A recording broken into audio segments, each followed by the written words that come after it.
Seorang wanita bermain game dengan bosnya. Tiba-tiba terdengar ketukan di pintu. Sebelum pintu dibuka, wanita itu buru-buru bersembunyi di bawah meja. Dan yang datang ternyata suaminya. Bosnya bertanya ada keperluan apa. Nick menjawab ia mencari istrinya. Karena rekan kerjanya melihat Lisa masuk kantor. Tapi di sini tidak ada istrinya. Ia berpikir rekan kerjanya salah lihat. Lalu pergi. Melihat itu, Lisa pun bisa bernapas lega. Ketika mereka hendak memulai lagi, ketukan di pintu kembali terdengar. Dan Lisa terpaksa bersembunyi lagi. Yang datang masih Nick.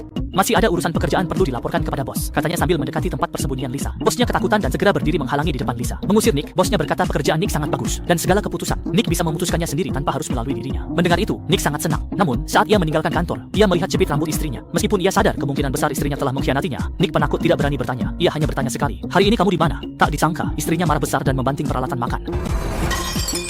Melihat hal itu, Nick hanya bisa terus meminta maaf. Sementara istrinya mengatakan dia butuh istirahat. Ia bilang minggu depan akan pergi ke Philadelphia untuk menjenguk ibunya. Setelah berkata begitu, ia pergi tanpa menoleh. Awalnya Nick mengira istrinya pergi ke Philadelphia untuk menjenguk ibunya. Sampai suatu hari dalam rapat di kantor, bosnya mengatakan minggu depan ia akan berlibur ke Philadelphia. Hal ini membuat Nick yakin istrinya bukan pergi menjenguk ibunya. Berkencan dengan bosnya. Memikirkan hal itu, Nick tak tahan. Di depan atasan besar, ia berkata George tidak ikut dalam perancangan proyek ini. Proyek ini sepenuhnya dikerjakan olehnya. Awalnya Nick mengira bos akan memecat George, tapi tak disangka bos justru berkata bahwa Nick cerdas dan kompeten. Namun ada perbedaan antara merancang dan mengeksekusi strategi. George adalah predator sejati, sedangkan Nick seharusnya menjadi tangan kanan George. Mendengar itu, Nick pun paham. Ia langsung menyerahkan surat pengunduran dirinya kepada George di tempat, menyatakan ia akan pergi ke perusahaan lain. Lalu dengan pengetahuan dan keahliannya, ia akan mengalahkan perusahaan ini. Mendengar itu, George hanya tersenyum meremehkan. Namun saat itu juga bos justru bertepuk tangan memuji Nick. Ternyata bos besar hanya menunggu Nick menunjukkan taringnya, karena hanya dengan begitu ia layak menjadi pemilik perusahaan. Bos besar langsung memecat George dan posisinya digantikan oleh Nick. Setelah Nick menjadi bos, sikap istrinya pun berubah. Ia datang sendiri ke kantor Nick untuk mendekatkan diri. Lisa mengatakan bahwa ia sangat mencintai Nick dan bersedia melakukan apa saja untuknya. Setelah berkata demikian, ia langsung berlutut di depan kursi Nick. Namun Nick justru langsung memberinya surat cerai. Jim, maafkan aku.